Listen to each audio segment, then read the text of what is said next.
Major funding for Wilder, An American First, was provided by SunTrust. Where you bank on opportunities, we bank on diversity. At SunTrust, we know it takes a special combination of people to foster creativity and a more competitive company. Production funding was also provided by Dominion and by Virginia Commonwealth University, and by State Farm Insurance, with local agents who can help you with your insurance, banking, and financial service needs. State Farm Insurance. We live where you live. Wilder, An American First was produced in collaboration with the University of Virginia Center for Politics.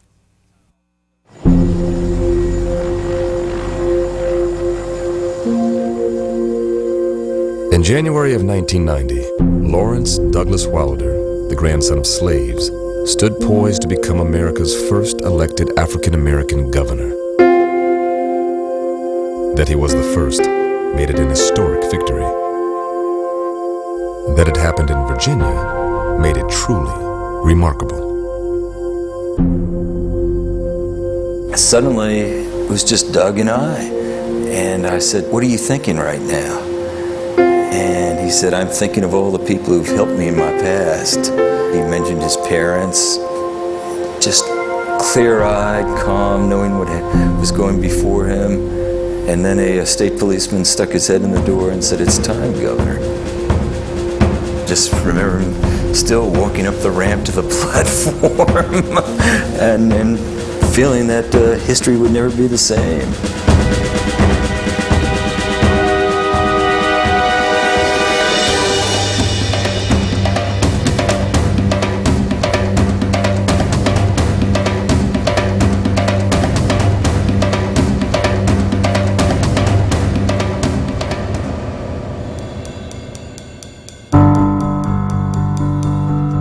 The thing that distinguished him from most black politicians is that he did not define himself purely as a black politician. And it wasn't about, well, you're black, you can't. It's you're black, but so what? He walks into a room and he's just, all eyes are on him, and he becomes larger than life. He has this very engaging side that just warmed audiences and warmed people who wanted him to do well, really. At the same time, he can be extremely contentious, even with his friends. Sometimes it feels like it's better to be his enemy than to be his friend. So don't tell me that you're going to stand up on your moral horse now and say what you're going to do. He had to be mean and tough, and he had to knife people right and left, whatever it took to win. And that's why he made history. That's why he was the first elected black governor. And he'll always have that position in history. He's going to be there in the history books after everybody else in Virginia in the 20th century is forgotten. As we salute the idea of freedom today, let us pledge to extend that same freedom to others tomorrow. And let us likewise be thankful that while our country gave birth to a freedom long denied and delayed for all who love freedom, the belief in these dreams held by those forebears was passed from generation to generation and spawned the seeds that propagated the will and the desire to achieve. We are on hallowed ground here today. The words we issue must be words of wisdom. The laws we pass must be laws of mercy and of justice. And the faith we possess must be true to the Almighty. He won. Yes! And that of God. It's a wonderful feeling. You get into bed feeling wonderful. You look at each other feeling wonderful. You brush your teeth feeling wonderful. Everything begins to feel wonderful, knowing that Doug won.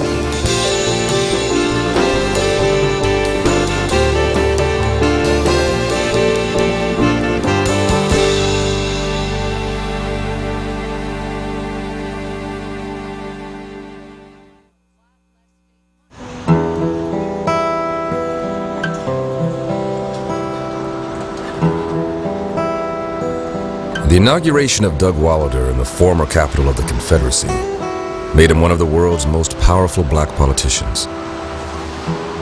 His name now took its place in history, next to Virginians George Washington, Thomas Jefferson, James Madison, and James Monroe. But Virginia was also where slavery was introduced to the English colonies, an act that would shape perceptions of the state's culture for centuries.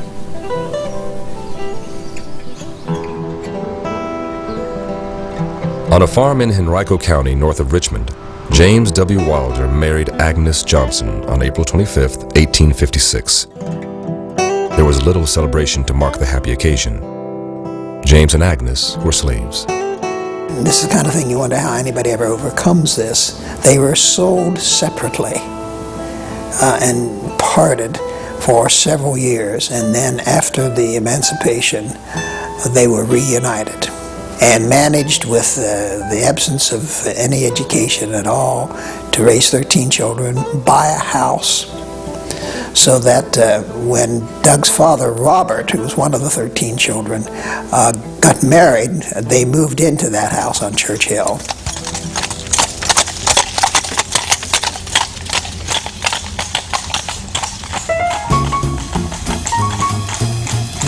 On January 17, 1931, Robert and his wife Beulah welcomed their 9th of 10 children, a boy, whom they named Lawrence Douglas, after activist Frederick Douglass and poet Paul Laurence Dunbar. Little did they know the child would come to possess the spirit, fight, and eloquence of his namesakes. Though his family was poor, there were always flowers in the vases, and music filled the Wilder house.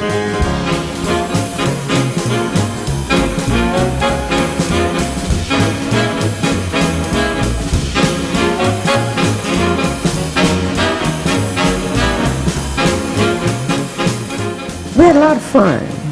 Friday nights was always a free night. We always played games together. We knew all of the games. In fact, that's what I told everybody. Douglas played them and Douglas was going to win. You weren't going to play with Douglas unless he was going to be in control of the game. In fact, my two youngest sisters used to say they weren't going to play with him ever again. Well, he had a normal childhood. His mother did stress education, however. They did a lot of things together, and he learned an awful lot. She made him do the crossword puzzle, and he enjoyed doing crossword puzzles. Well, I think one of the things that was apparent early on, that this was a multi-talented individual. It seemed that everything he did well.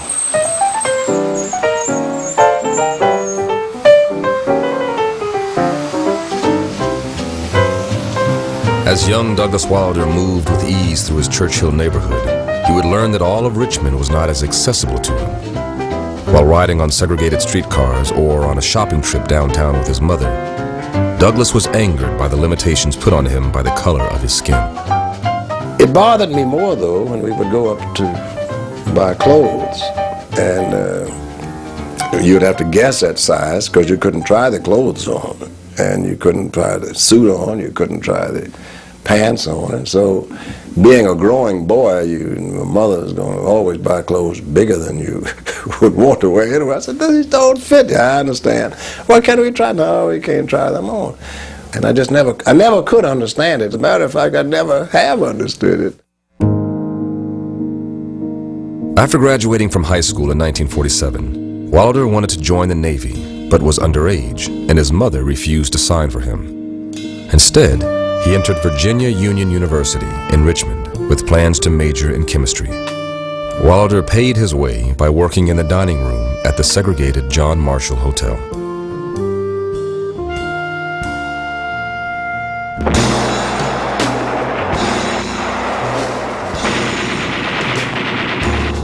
He graduated from college at Virginia Union in January of 1952, and by then the Korean War was full throttle.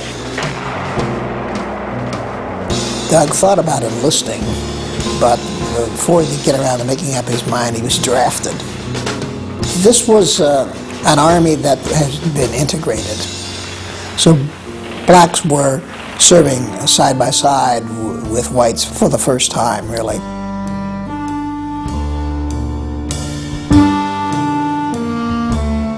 I was very disappointed in Korea, believing that I'm there fighting for some rights that I don't have at home, but I've got to fight for rights for South Korea. Doesn't make any sense. And then, just after I got back, Brown versus Board of Education came out. I said, God, you mean it might work? This system just might work.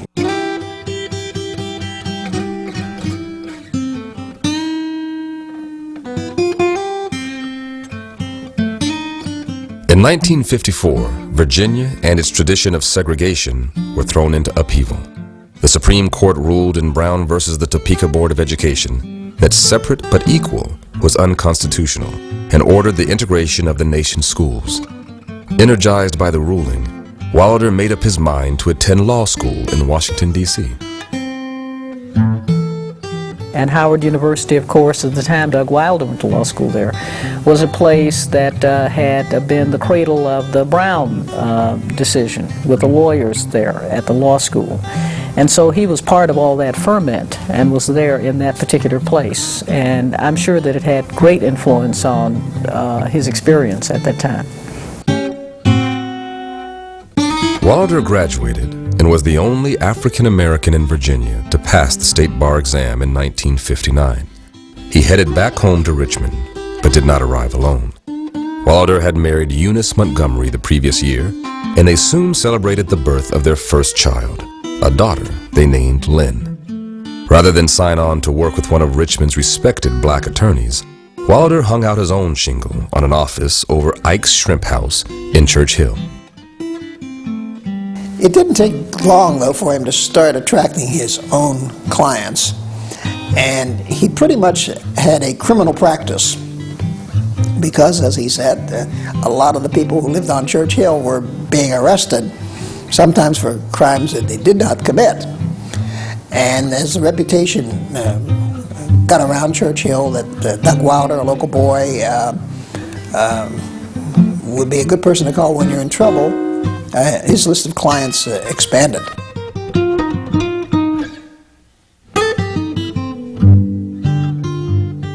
While Wilder's career as a black attorney was taking off during the late 1950s and 1960s, so was the civil rights movement. Black America began to demand that their voices be heard and that their votes be counted.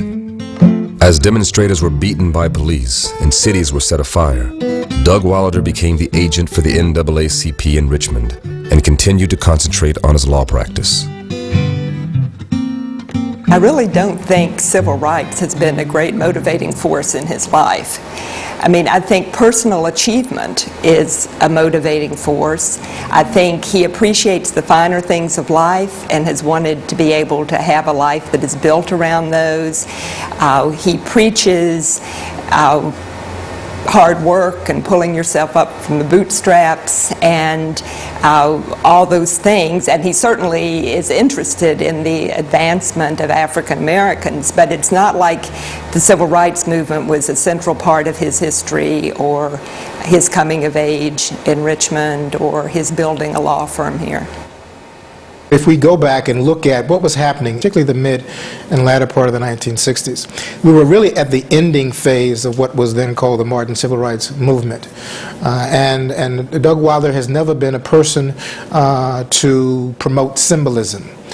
And the dichotomy was symbolism versus substance. And he was just more comfortable working through the courts as a lawyer than he was carrying a banner, marching in the streets. For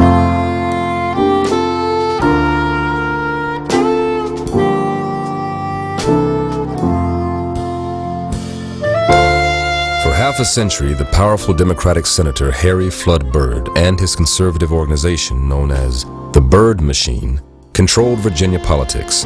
However, their power to suppress minority voter registration and ability to influence policies across the state would soon be severely weakened by federal law.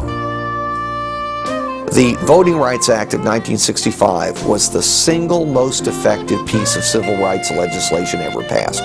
It transformed virtually the entire South, Virginia included, by registering hundreds of thousands of new voters. And with the right to vote, the right to become elected, and to exercise some power within the political system.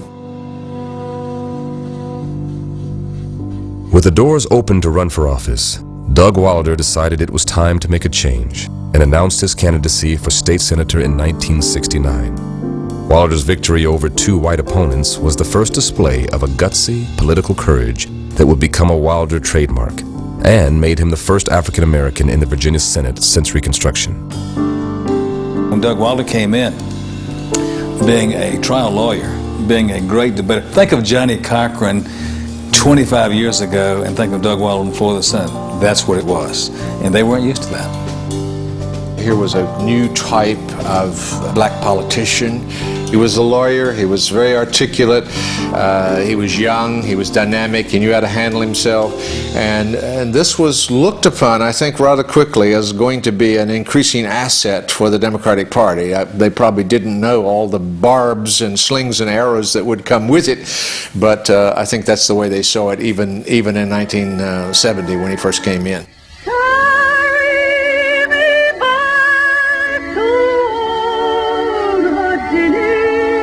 And it wasn't very long before he created a furor by challenging the state song, Carry Me Back to Old Virginia, talking about its racist lyrics. There is no fiscal impact involved. There will be no monies expended. If it calls for a fiscal impact, you would have had that attached to the bill. There's none there. Working to ban the state song and his decade-long fight to create a day of honor for civil rights leader Martin Luther King Jr.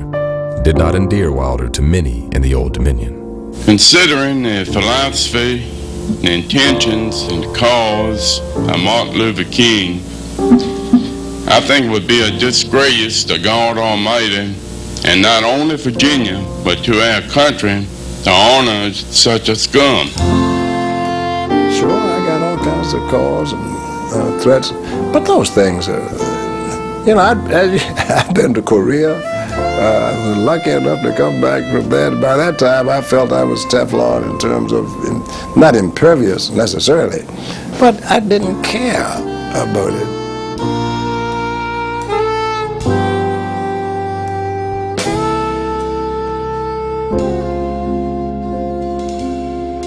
As Wilder was facing challenges in his political life, he would also experience great personal difficulties. After an 18-year marriage, Eunice and the couple's 3 children moved into an apartment in Richmond. A very painful and public divorce soon followed.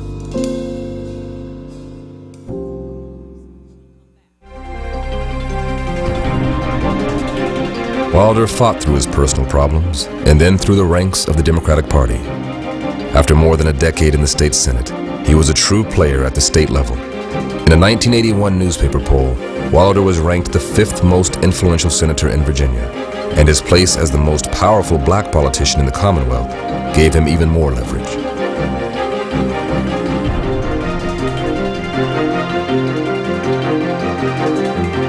He had the image of power, and it's like a gun sitting on a table. You know that gun can be fired, and in his case, he never really had to pick up the pistol and fire it. It was just the threat of being willing to pick up the pistol and fire it. So when he decided he wanted to run for statewide office, he cocked the pistol and he laid it on the table and he said, "Okay, boys, I'm here, and you're going to have to deal with me." And everybody got out of the way.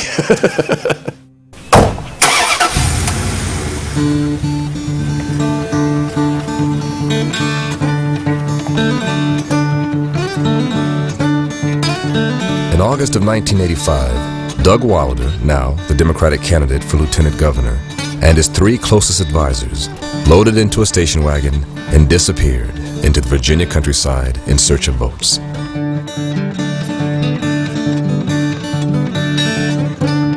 The concern among a lot of Democrats was Wilder going to be a liability? Was he going to do something that would hurt the whole ticket? Almost all the senior Democrats did not want him to be the nominee. And then there were those of us who were analysts who played a role as well in giving Wilder odds of 100 to 1. The old joke was that whoever the Republicans nominated, if he was alive on election day, he would be the lieutenant governor. And people sort of watched the campaign the way a lot of people might watch a NASCAR race, sort of waiting for the crash to happen and wanting to be there and see just the spectacle of it. I was told by Democratic Party leaders that it was stupid, it was wrong, I was told. I should have been spending more time trying to raise money. I should be fine-tuning my campaign, because going out there with those people, it's not going to work. Those people are not going to elect him, and he's making a big mistake. When Doug worked those kinds of areas, and because he is charming, because when he walks a room he is a center of attention, regardless of whether he's here with his New York City, because I've been with him both, he's a charismatic character. And so when he did that, they saw this guy really isn't too bad. So all of a sudden, this articulate guy, this guy can make you laugh, who knows all about sports, can talk to you about different things, who's a grandson of a slave, all of a sudden, he ain't too bad. And that's the way they would say it out there. It was, I think, people warming up to my father, he warming up to them, truly learning and engaging, and not the politics of sound bites on television. I mean, this is literally door to door, or county to county. He knew how to frame things in a way, which is what a good politician does. You frame things in a way that they will appeal to many audiences. Doug Wilder was one of the first African-American politicians to be able to do that. Doug Wilder cares about the people of Virginia. That's why he went over 3,500 miles to every county in Virginia, to more than 300 towns and cities. Doug Wilder, he cares enough to be there. Doug Wilder for Lieutenant Governor. Virginia Democrats had offered a ticket the pundits said was doomed to failure because it included a black and a woman. Instead, the Democrats celebrated a victory of historic dimensions in Virginia, a state that, according to some critics, was still holding on to the old Confederacy. I know something of the joy felt tonight by one member of this winning ticket. He has spent the last year hearing all of the so-called experts say that he would be a drag on the ticket. Well, he has proven them all wrong.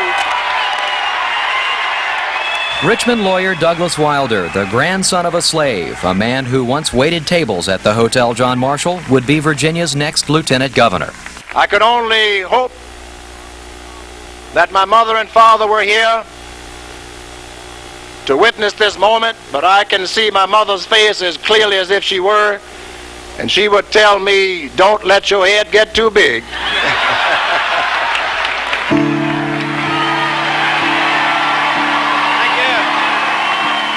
Wilder himself has said if he had not been elected lieutenant governor, he would not have been elected governor. Being elected lieutenant governor showed that Virginians would elect a black to statewide office.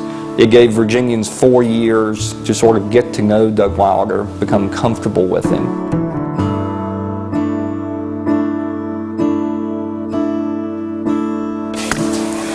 Senate will come to order. In January of 1986, Doug Wilder reported for work as the state's new lieutenant governor. But almost before he could put pen to paper, controversy was swirling around him. The Wilder camp had begun feuding with prominent Democrats, including Chuck Robb, the state's popular former governor. Though they would work together and campaign side by side, these high-ranking politicians would continue to clash publicly for over a decade. The dissension between Wilder and Robb and other political figures in the Democratic Party is part of his maverick persona and part, I think, of his understanding of how the Democratic Party has, in some cases, taken black voters for granted, and in many cases not wanted to take seriously people who wanted to run for office. So today I stand before you and officially declare that I will seek the governorship of the Commonwealth of Virginia.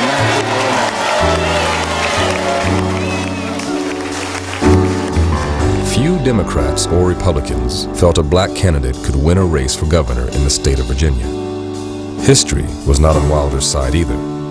The lone African American to serve as a governor in the United States was P.B.S. Pinchback of Louisiana, who was appointed to the position and served 36 days in 1872. If a state was to elect the nation's first African American governor, the odds were heavily against Virginia.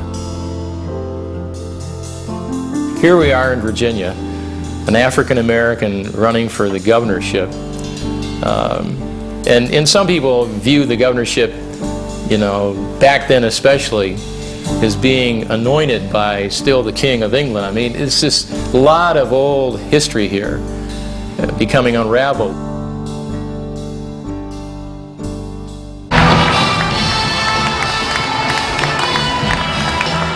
On June 10, 1989, 4,500 Democrats gathered at the Richmond Civic Center to nominate Mary Sue Terry for Attorney General, Don Beyer for Lieutenant Governor, and Doug Wilder for Governor.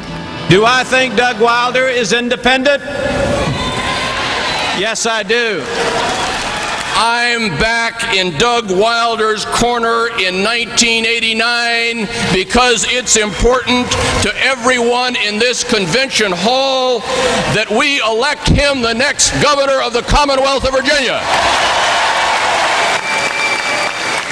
The people of Virginia do not want to turn back.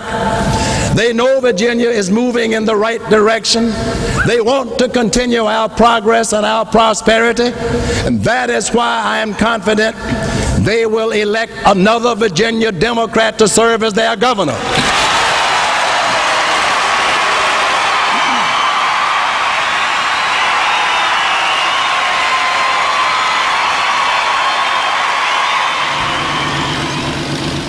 In the pre-dawn hours, Democrat Douglas Wilder took off from Richmond Airport. His destination, Martinsville, Virginia, the heart of good old boy country. Surveys show that black voters overwhelmingly support Douglas Wilder. The question is whether white Virginia voters will elect a black man to be their next governor. Virginians are one people. We need to stop pitting region versus region and people versus people. There's racism everywhere.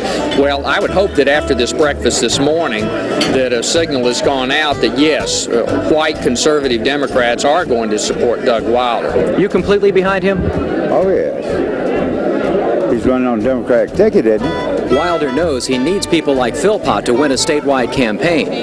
Philpott and other conservative Democrats know that if they don't back Douglas Wilder, they'll give the governor's mansion to the Republicans in November.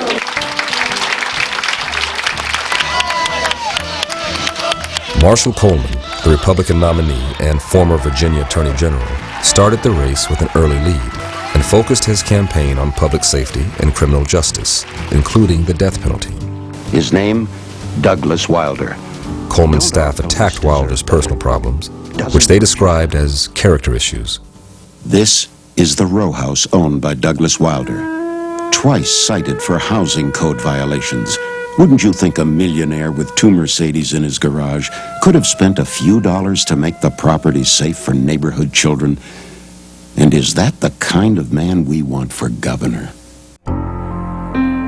Wilder faced further troubles throughout the summer. A series of letters exposing the rifts between Wilder and Chuck Robb, who was now a U.S. Senator, were publicly released. On a campaign trip to southwestern Virginia, the lieutenant governor ran into a hostile group of striking coal miners that left him dealing more with damage control than rally building.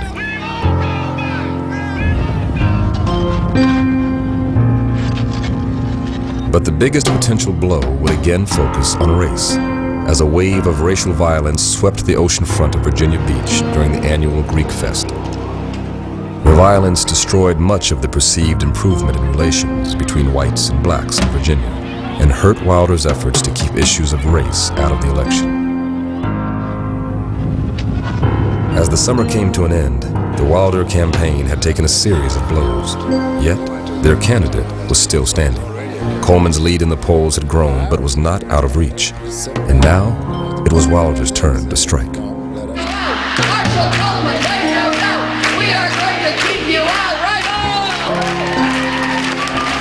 During the summer, the Supreme Court of the United States ruled that states could restrict abortions beyond the limits set in 1973 by the Roe v. Wade decision.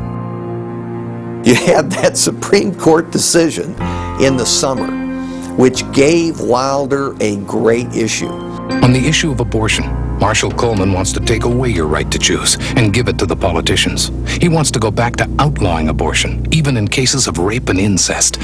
Doug Wilder believes the government shouldn't interfere in your right to choose. He wants to keep the politicians out of your personal life. Don't let Marshall Coleman take us back. To keep the Coleman campaign tried for a while to ignore it. Your choice. And it became very clear over a period of just a few weeks that the Wilder message on abortion was resonating with what was in the news media and what was current because of the Supreme Court decision. And only 4 short days remain in this campaign for the future of this great state. And so talk to your family, your friends, take them to the polls with you. Make these last days count for Marshall Coleman, for Virginia, and for the United States of America. Thank you. It was an angry Marshall Coleman who turned up for a late afternoon news conference at the state capitol. Trailing in pre-election public opinion polls with time running out, Coleman charged that Virginia news organizations have glossed over what he termed Douglas Wilder's dishonesty and corruption. I don't think it matters how much history Doug Wilder's election on Tuesday would make. He has to meet the same high standards that Virginians have always demanded of their governors. And I, for one, am not going to stand by and watch a person who is unfit to preserve that tradition glide into office with a feel-good, make-history message and a cry of negative every time someone dares to tell the truth about him. No more lies! No more lies! College Republicans don't buy Wilder's denials. They turned up at a Wilder rally at the College of William and Mary, but they were shouted down by Wilder supporters. Take my word for it, I will be the next governor of Virginia.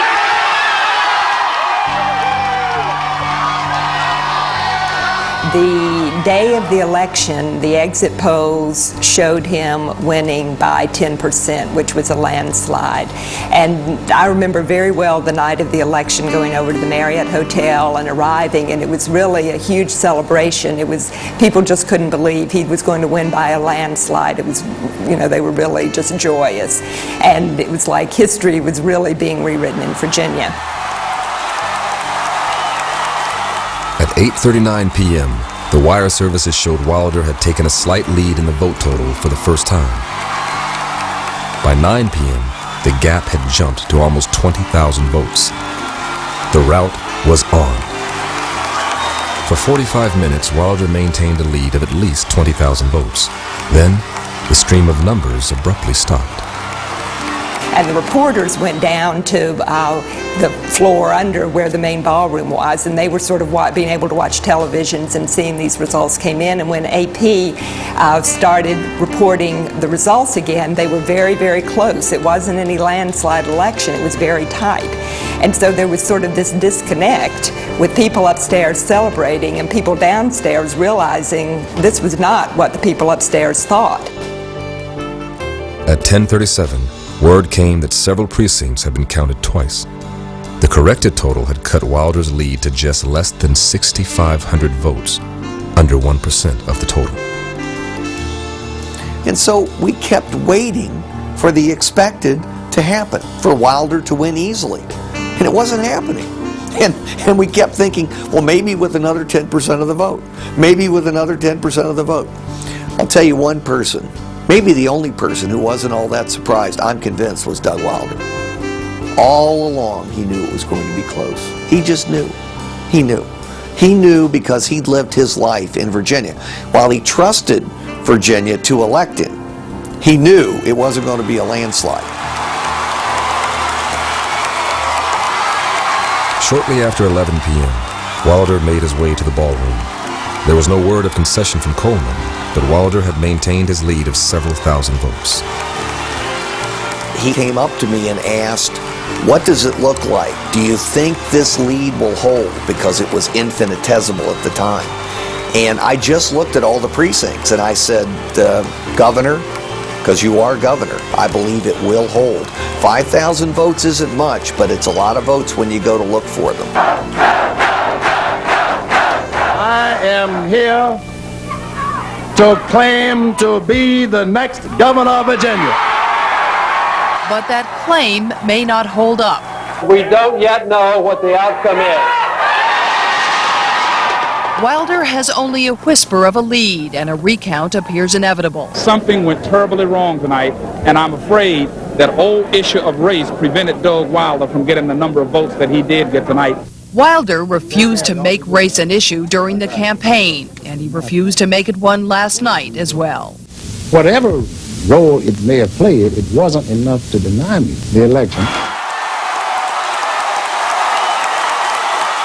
This is something that political scientists have debated a lot, especially when it comes to races where whites are asked whether or not they're going to vote for blacks. We saw the same thing in David Dinkins' race as mayor of the city of New York. That the day he went in, the polls were pretty good, very comfortable in terms of his lead.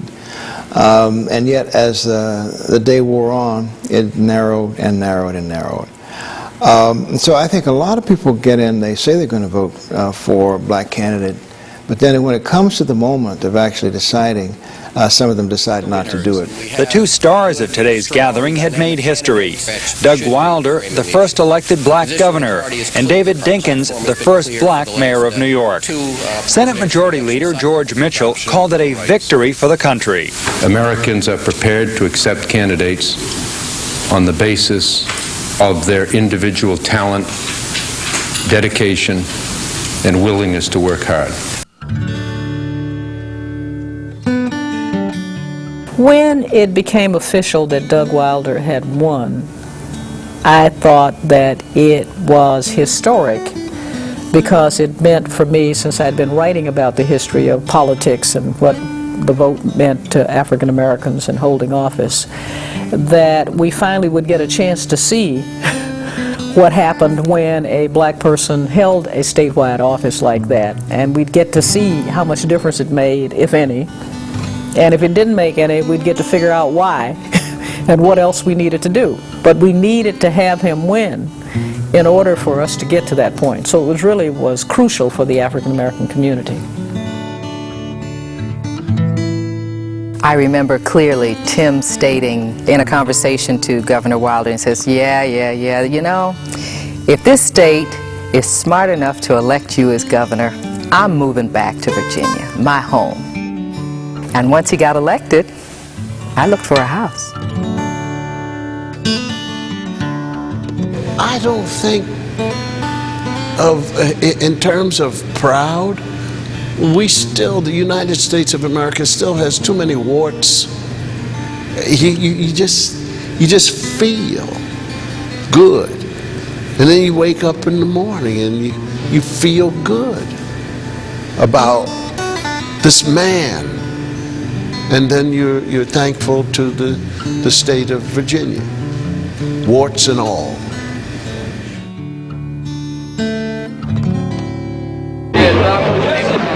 It's an historic moment, so full of hope because the prayers of the righteous and the very lofty dreams have been fulfilled.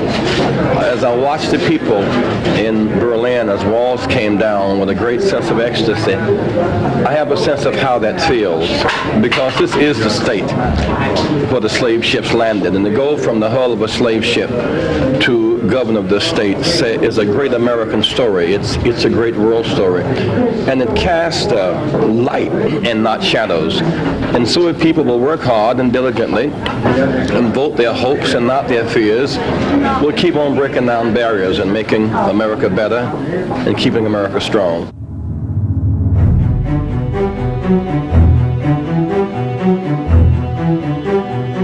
I remember looking out at the Capitol, and there was a sea of people. I mean, just everywhere. It extended beyond the Capitol grounds out into the streets, of downtown Richmond. Just people everywhere. There were children sort of hanging out of trees almost, climbing and playing around, and there were older people with canes and walkers, and it really was a great American moment.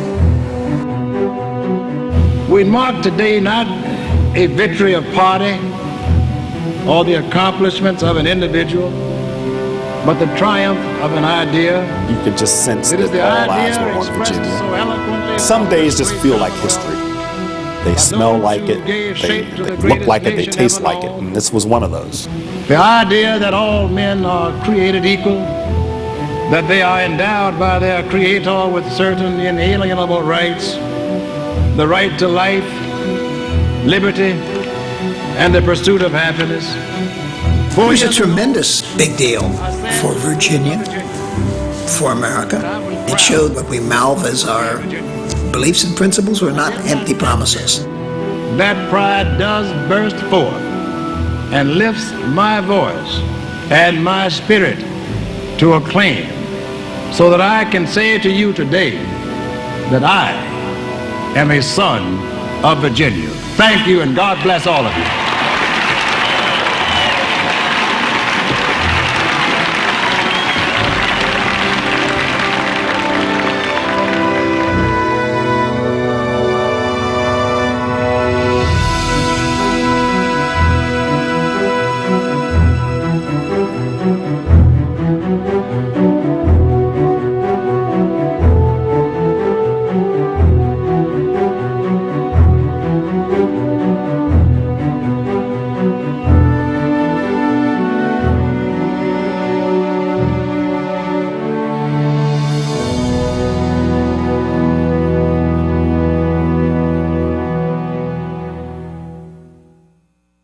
He's very inspirational, not only to the African American community, but I think to people in general. Once again, it shows that if you're committed to something and you're willing to fight for it and not be turned off by the obstacles that people throw in front of you, that is a marvelous story, and it's a marvelous example for everybody. I think from the standpoint of African Americans, he brought the largest number of African Americans into government in the history of the state of Virginia. That's worth something. But the question then is, what were they able to achieve? And I think quite rightly, when you look at the economic circumstances of the state at the time, it was very difficult to achieve anything. You know, I mean, there were some of us who knew that Doug Wilder would not be able to work miracles, and that Doug Wilder being elected governor would possibly not have a tangible, appreciable impact, positive impact on our lives, but that this was larger than us. You know, he was going about the task of making history.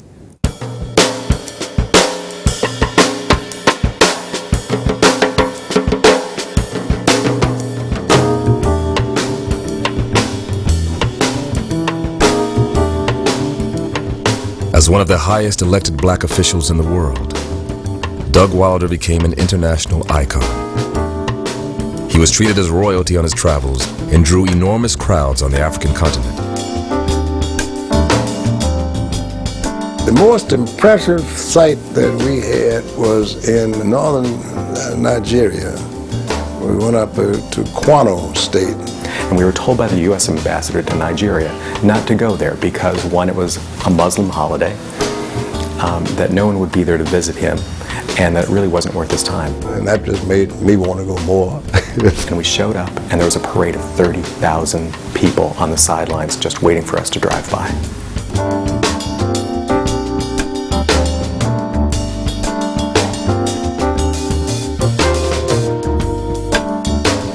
I know when the African heads of state came here, that was another moment. All that pageantry and grandeur and just the largest delegation of African heads of state ever on U.S. soil. You know, you felt like Virginia was like happening in a way that it hasn't since. You know, I mean, all eyes were on us. You just got the sense that this was the place to be.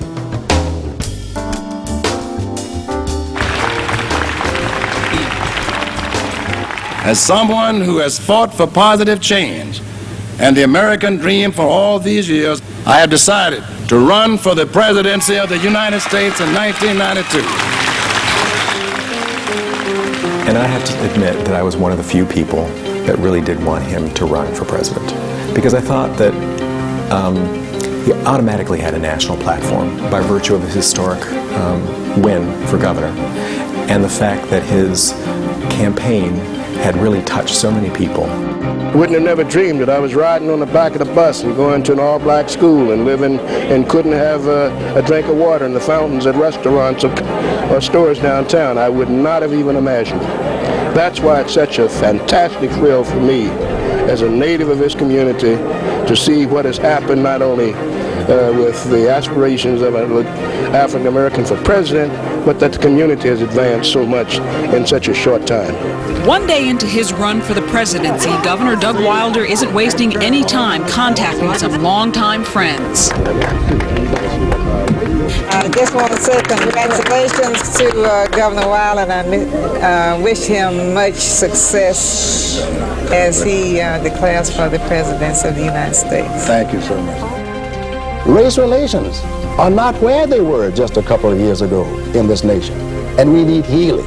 Affirmative action isn't pulling our economy down. Affirmative action isn't keeping people out of work. And affirmative action isn't running up our deficit. Let's get to the real issues that are tearing this country apart. He's the type of man that say that your color can't keep you down. You can be exactly what you want to be if you want to be bad enough. With his fine qualities, I know that he's going to be really an outstanding person in whatever pursuit he undertakes. Does he have your vote as president? He does that. I think he hasn't been governor. He's been running for president for 20 months. I don't think anything's going to change. I don't think it's been very good for the state, no. It would be, I think, in the best interest of the Commonwealth if he would quit the office and let somebody in the office that's willing to devote some time to being the governor of Virginia. Wilder's decision to run for the presidency and remain Virginia's governor continues to draw criticism, but today the governor said all that criticism is downright unfair. No one is asking Tom Hawkins to step down as senator. No one's asking Bill Clinton to step down as governor.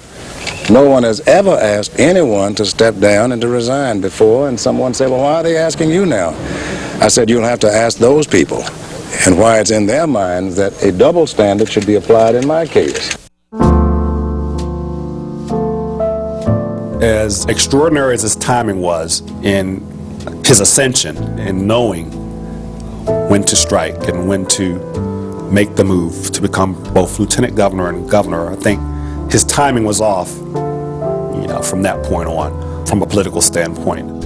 It was so widely unpopular in Virginia by December of that year, Wilder's approval rating had dropped to about 18%. He then withdrew from the presidency and went about the business of kind of mending the budget as best he could.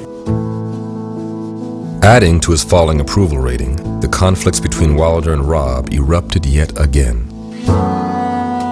An illegally taped conversation, including Wilder, was released by Chuck Robb's staff, ending with a grand jury investigation. This controversy, combined with Virginia's record deficit and a national recession, would make it difficult for Wilder to regain his popularity. Wilder was tough, always tough. That will always be the adjective that I will most associate with him. And his assignment was to balance the budget, and by God, he was going to balance the budget. And if people didn't like it, too bad. That I was really concerned with trying to preserve as many jobs as I could, rather than trying to say to people, we're going to give raises to state employees. This is a reality. I think people are recognizing the fact that he did one heck of a job of managing the state in a very fiscally responsible way. For 2 consecutive years, Virginia was voted the best fiscally managed state in the nation. That meant so much to me because it, in essence, belied what others were saying about a Democrat, about an African American. First of all, you wouldn't have the administrative skills to bring that about. Secondly, you'd be spending and wasting all the money as well as raising taxes, and we did not increase taxes. So in his sense, he might have rebounded a little bit late in his governorship.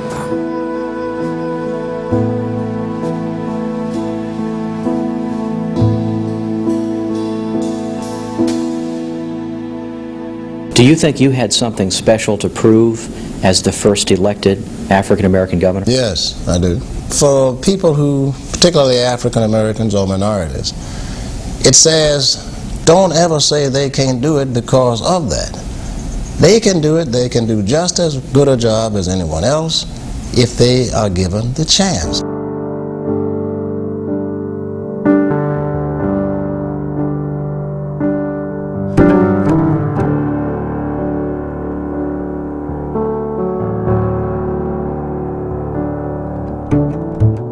when Wilder had served his 4 years, it was sort of like you mark this down as something important that has happened and sets a standard for where we can go. That if you can win in Virginia with the right candidate who is African American, then you can win anywhere. And it also means something not just for African Americans. It means for other people of color, whether you're Latino, or Asian American, or Indian, or whatever, that you can argue, and people will accept that you can win too. So in a way, it opened up vast areas of opportunity that were closed before. Relative to standing up, not to say... Since a Virginia governor cannot serve consecutive terms, many expected Doug Wilder to stay politically active by seeking a higher office. He ran as an independent for the U.S. Senate in 1994, but dropped out and supported the incumbent, Chuck Robb, a critical political alliance that would help Robb defeat Marshall Coleman and Ollie North in a contentious election. All right, I'm gonna throw it to you. Even out of office, Wilder remained an unconventional and unpredictable voice in Virginia politics. Well, I hope I'll be around for a little while longer. He surprised many when he returned to his hometown in the fall of 2004 and became the first popularly elected mayor of Richmond in over 50 years.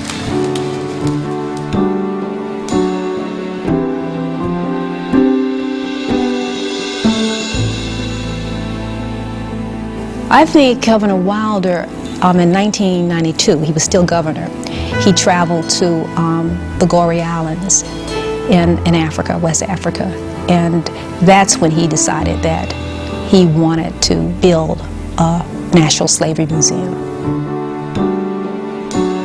Doug Wilder talked about this even when he was busy with other things. Years, decades ago, this has always been a dream of his. I'm sure he sees this as much as his legacy as that of being the first African American governor.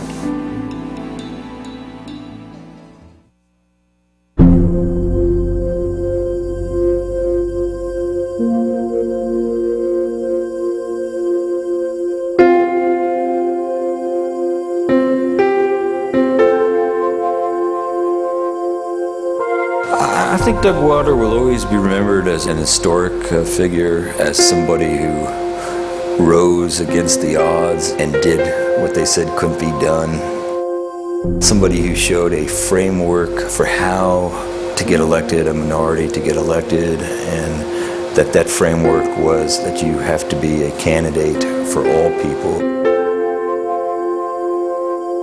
He is one of those who took the legacy of the civil rights movement into the places where the dreamers in the civil rights movement wanted it to go. They wanted it to go into the assembly. They wanted it to go into the state houses. They wanted it to go into people running for president. And so he was a legatee of that movement.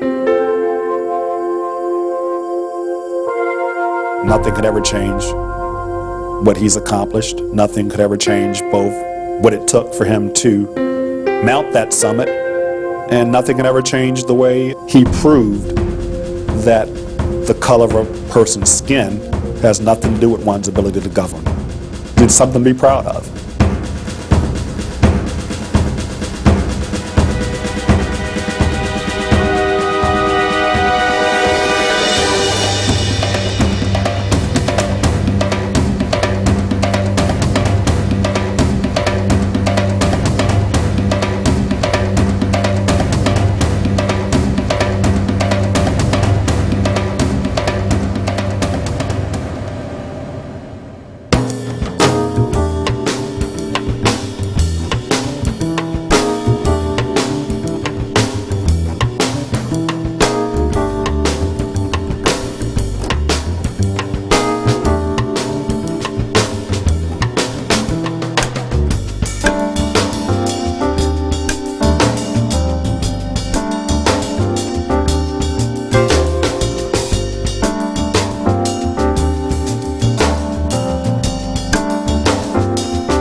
Major funding for Wilder, An American First, was provided by SunTrust.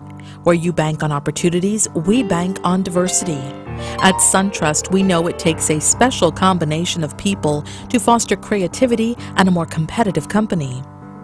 Production funding was also provided by Dominion and by Virginia Commonwealth University, and by State Farm Insurance, with local agents who can help you with your insurance, banking, and financial service needs.